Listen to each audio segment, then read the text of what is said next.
Hey, everybody. Thank you so much for joining us. I'm really glad you're here. I do have a fun little quick story to tell you. I've spent hours preparing for this, researching, and then I left for the day, and a different PowerPoint was worked on all day by my assistant. So what you're going to see tonight is not a deep dive, it's a scratch the surface. So, we're talking this evening about genes and genetics, and really personally, one of my pet peeves that after studying and reading lots of books, um, the there is a certain amount of feistiness that comes out in me when a doctor leads you to believe that you're always going to have something and that something isn't possibly reversible. So I'm not a doctor, but I've done a lot of studying, a lot of research, and I can share some stories from my personal family. And I'm happy to do that. And my goal with sharing this information is to empower you with information and allow you to to tickle your brain a little bit and allow you to challenge what you've always been told. Um, all of us have been told, and we've all grown up in different situations. And I want you to challenge and hold it out here and Mm. see what resonates with you now. Okay. So that's my caveat in this. So do we have a deal? Hope I get some thumbs up on this. So I I'm working my daughter's computer here. So, okay. Don't know. There we go. Okay. So, how many of you have heard the phrase, it's in your genes? Oh, it must be in my genes. It must be in my family. Um, So what's your family history? That's a common thing that you have to fill out when you go to the doctor's office, or we commonly talk about it, right? I went through a season of changing my diet and my lifestyle pretty drastically because I thought I grew up pretty healthy. My mom and dad, my mom made homemade meals from scratch every morning. I was or every day. We didn't eat food out of the box or anything. I was super pleased with how I grew up. You know, it was a big deal for me to go to somebody else's house and eat Kraft macaroni and cheese because we grew up with mom making homemade macaroni and cheese. Okay. But I thought that was healthy, right? We thought that was a great way to go. But then my parents, my grandparents on my mom's side, my grandma had brain cancer. My grandpa had heart problems, and they both died in their late 50s, early 60s. So my mom thought that that's what her destiny was going to be. And my dad thought, they both thought that my dad was going to outlive my mom. Well, I'm happy to tell you that both of my parents are alive and well today at 84. But both of them have had two different kinds of cancer. My dad has had heart concerns. Um, my mom has been in hospitalized for some scar tissue that was growing from a surgery. We have issues. And so when I realized, oh, I thought I grew up pretty healthy, but maybe I need to make some shifts and some changes with the new information I'm gaining. So my mom flipped her diet around when she was diagnosed with stage 3 cancer, shifted her lifestyle around, and she's now cancer free. There's little things that come up, she resolves them naturally, and off we go. So, what's your family history? That's a question to think about, but it doesn't necessarily mean that it is something that you're obligated to. My mom has outlived both of her parents, and she's probably healthier. I interviewed my mom a few weeks ago on our part two of cancer um, discussion, and you guys got to meet my mom. And if you haven't seen her, met her, look up that episode. We'll send you the link. She's amazing. So she's my role model when it comes to feisty and natural. So I just found this on the internet. We could sit here and say, oh, maybe that's not true. Maybe that is. I thought it was interesting to see diabetes on here as a common genetic disorder. I thought it was interesting to see Alzheimer's. I thought it was interesting to see arthritis and autism. Um, so the genetic means it's in the recipe that your cells are using to replicate. So I don't, and we'll get into my understanding of what disease is.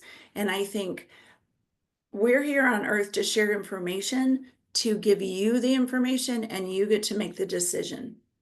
So, super briefly, we're going to look at cells because our bodies are made of cells. If you look at the egg on the left versus the egg on the right, which one is healthier or fresher?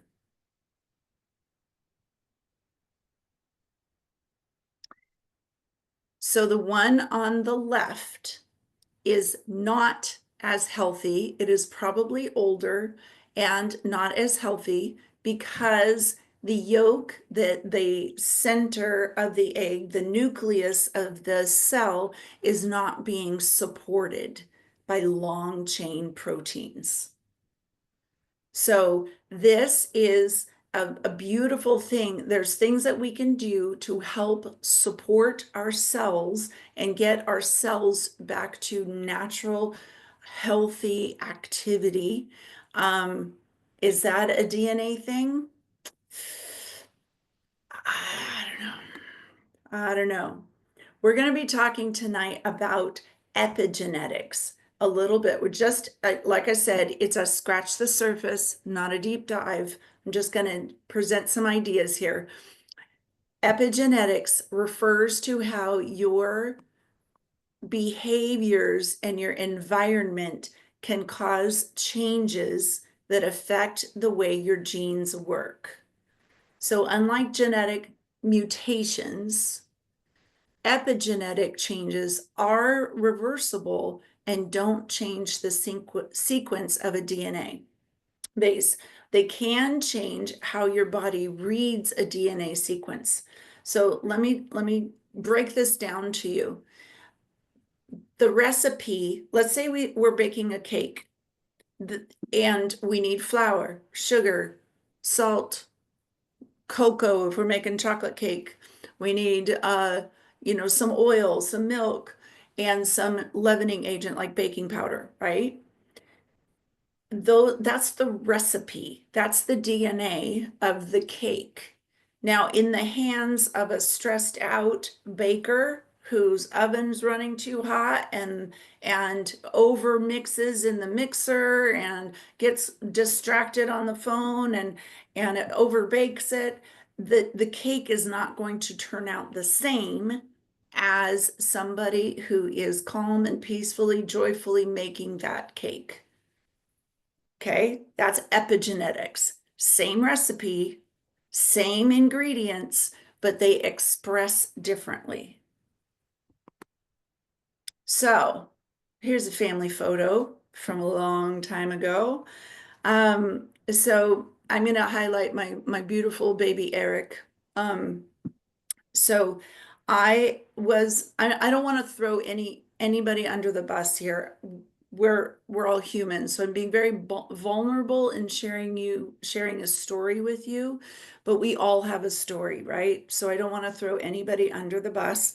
However, I was very stressed when I was pregnant with my son, Eric.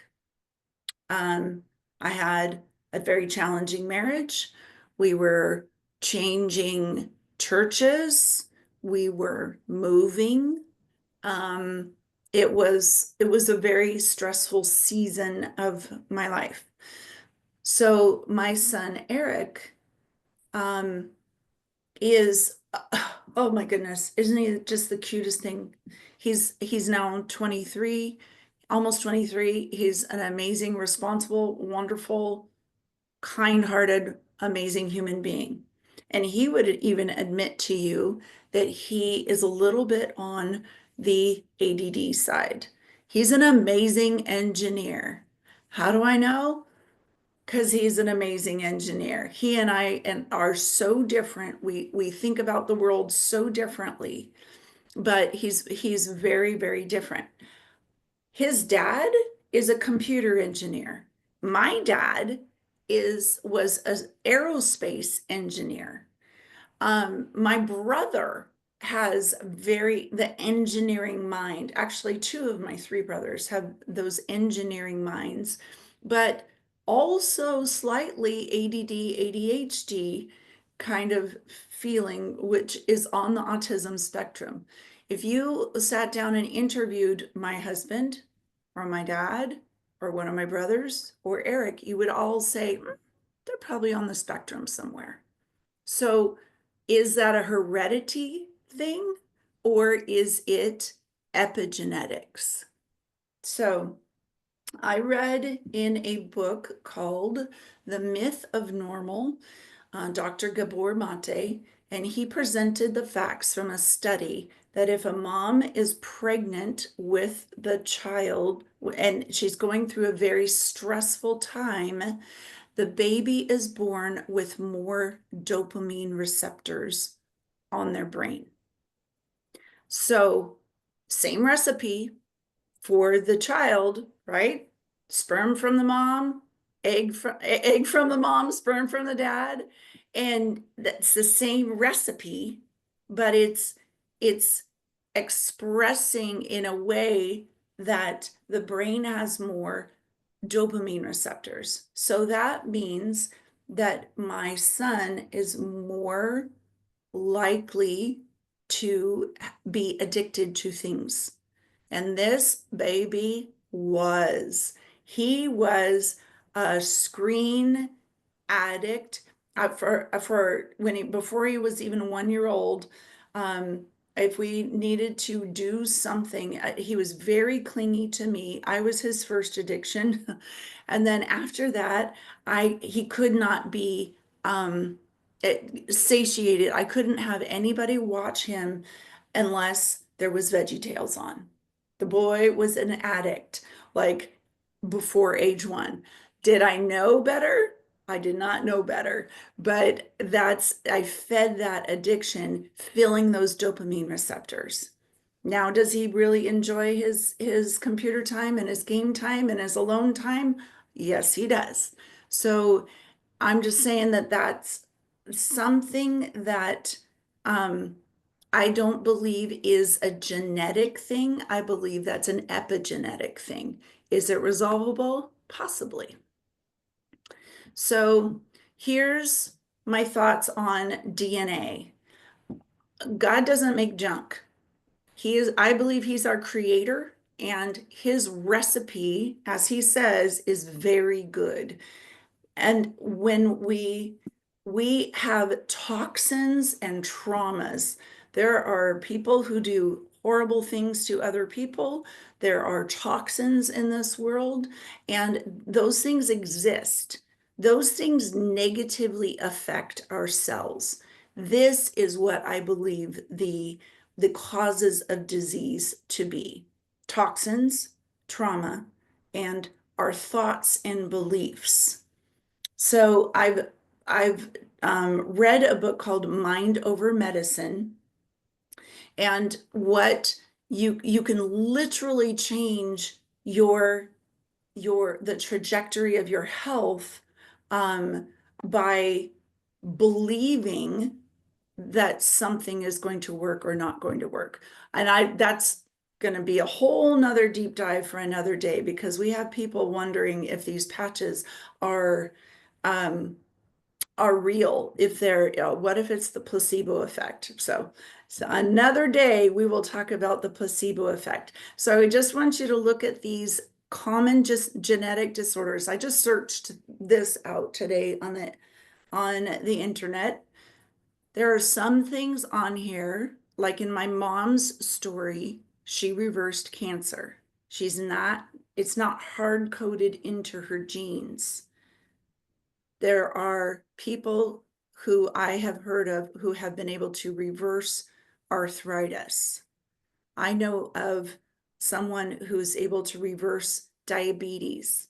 So there's things on this list that we can take hold of and empower you.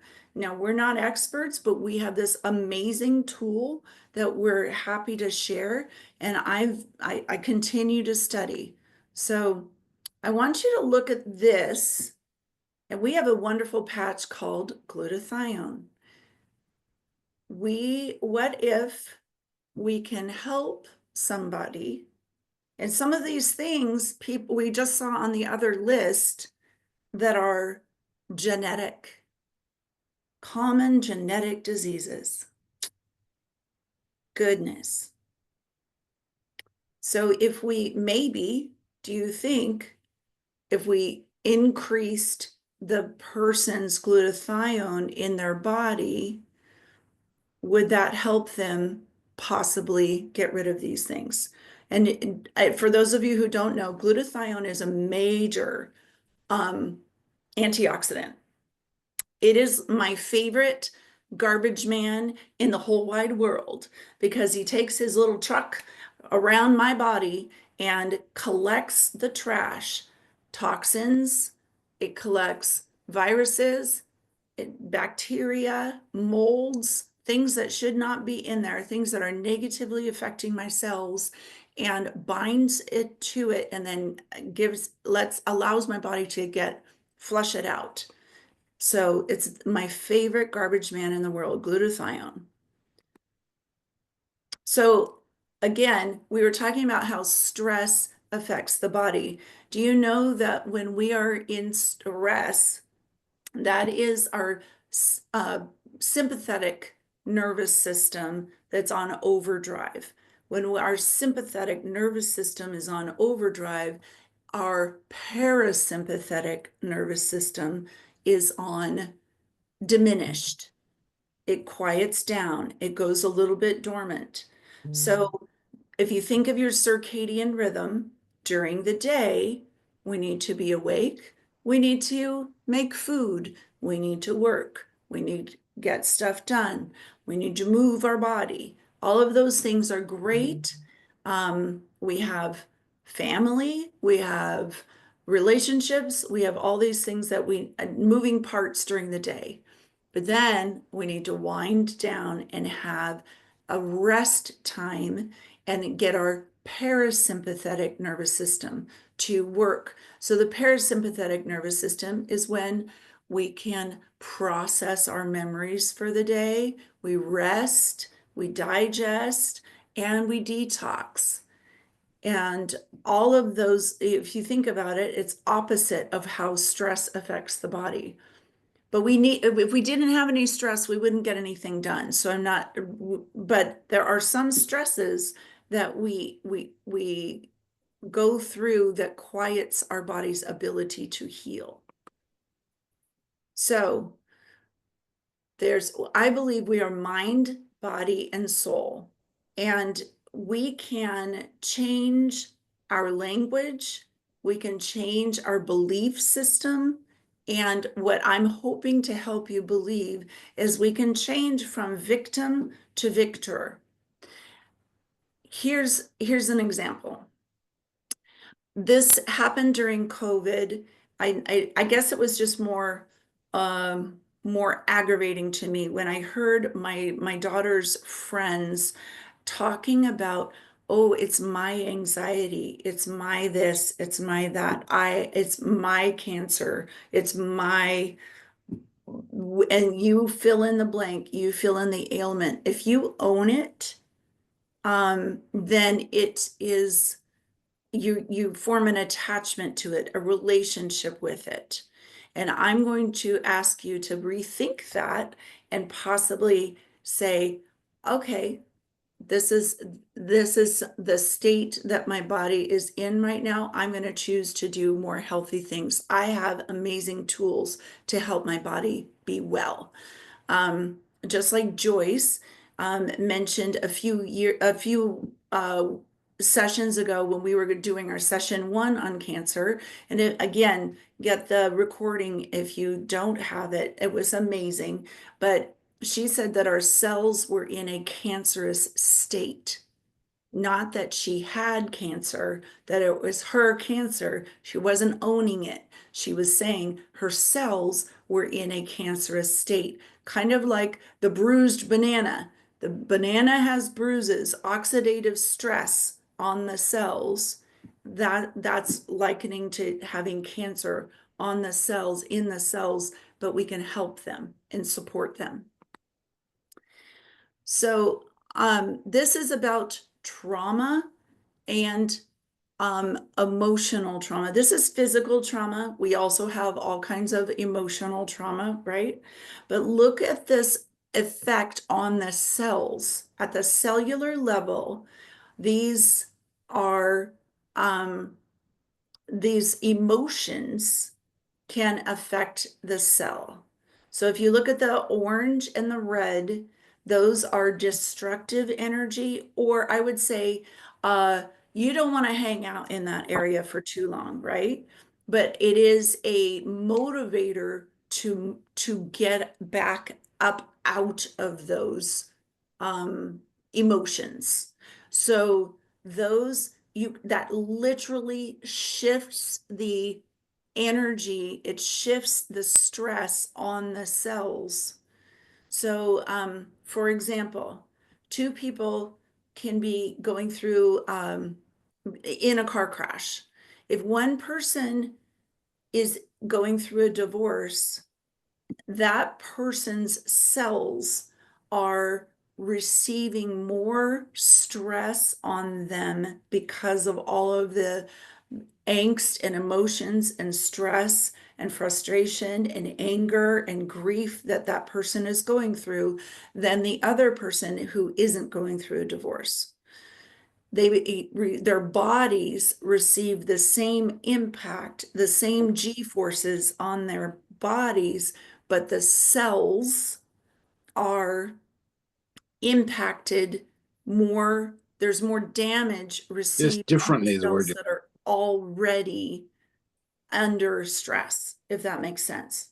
So that is that when we go back to the pregnant woman, when when the baby's forming, then the cells are expressing differently, but that does not mean that we can't get back. So here we go. I'm just going to briefly explain a few of these other patches. We talk about X39 a ton, and these other ones help your body as well. And I'm going to just super briefly help you understand them. Eon helps your body. We call this one the happy patch. This one tells your body to make an anti-inflammatory, but it also releases happy chemistry in your brain, including dopamine. So this helps balance your brain, balance your mood, helps your hormones, helps your body get out of that fight or flight so you can rest and digest. It lowers your C-reactive proteins, and which are created by the negative effects of stress and cortisol being elevated in your body because of stress. SP6 also balances your hormones in a different way, more sex hormones, and it's super helpful for your digestive system and your thyroid support. It also helps your pancreas.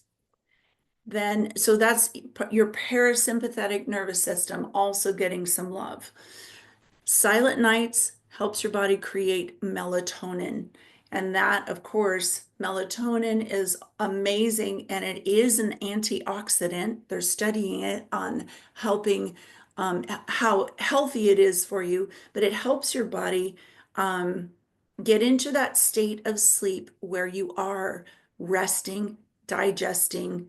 Your brain is going through, you go through 5 90-minute cycles when you sleep that are required for your optimal health.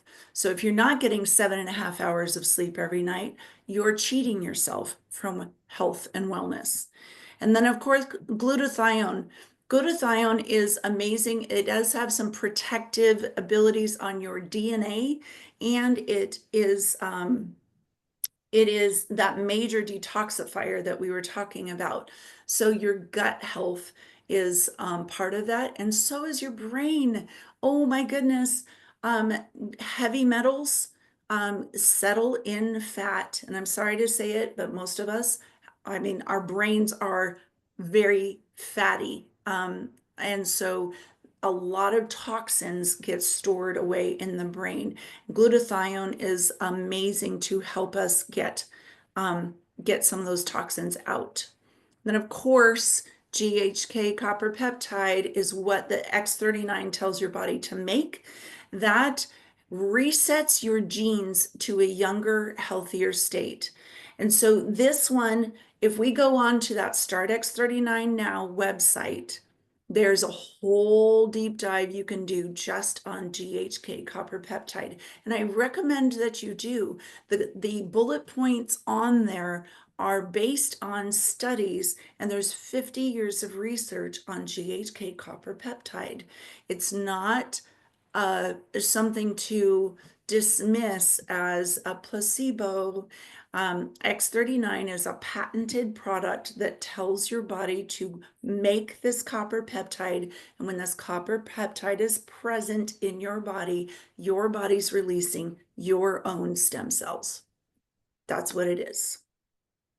So there's also ways to protect the telomeres. If we talk about your telomeres, that is like, if you think of your DNA as like the shoelaces, and your telomeres are the protectors at the end of your shoelace DNA. Telomeres are the aglets. Every time that your DNA splits apart and replicates, those telomeres get a little bit shorter. And also when you have toxins in your body or go through additional seasons of stress or traumas, that shortens your telomeres sooner than they should be shortened. So we can replace our telomeres, we can protect the length of our telomeres, and we can get new cells. So X39 and X49 tell our body to release new cells.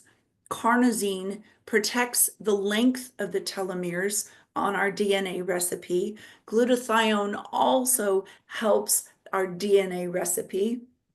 And Alavita tells our body to make so many wonderful things. Epithalamine, which is for cartilage, collagen, and our skin. It's helpful for our sleep, melatonin, and it tells our body to make telomerase, which tells our telomeres to be the correct length.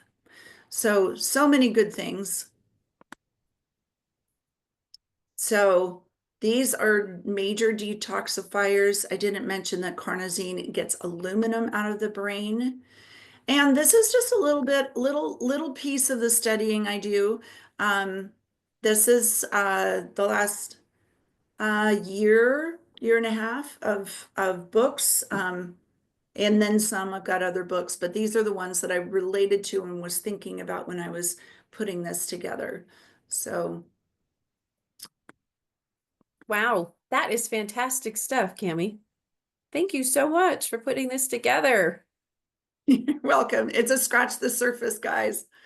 I'm trying to Yeah. stop my screen Well, share. it's just always so intriguing to me how something we were born with, we thought we'd always have to have. Maybe Yeah, not so much. Sign that's me up for that all day long. That's the truth. And I didn't even tell about my Sabrina and who had eczema, and she was told she was always going to have it. So this whole world of genetics, epigenetics, autoimmune disorders, cancers, they're all related, mixed. But my goal is I want to get more of what I focus on, and I'm going to focus on being healthy and doing giving my cells what they need to be healthy rather than focus on the disease. That is the best place to put your focus on. Yeah. Turn it back. Make it different. Magic wand here in the power of a patch. Do we have any questions for Cami on this topic? Anybody want to put something in chat or just unmute yourself? I'm going to go ahead and stop our recording. And we so appreciate you joining us tonight. We'll be back again next Monday and Tuesday at 6 Pacific time. And hang tight for question and answer.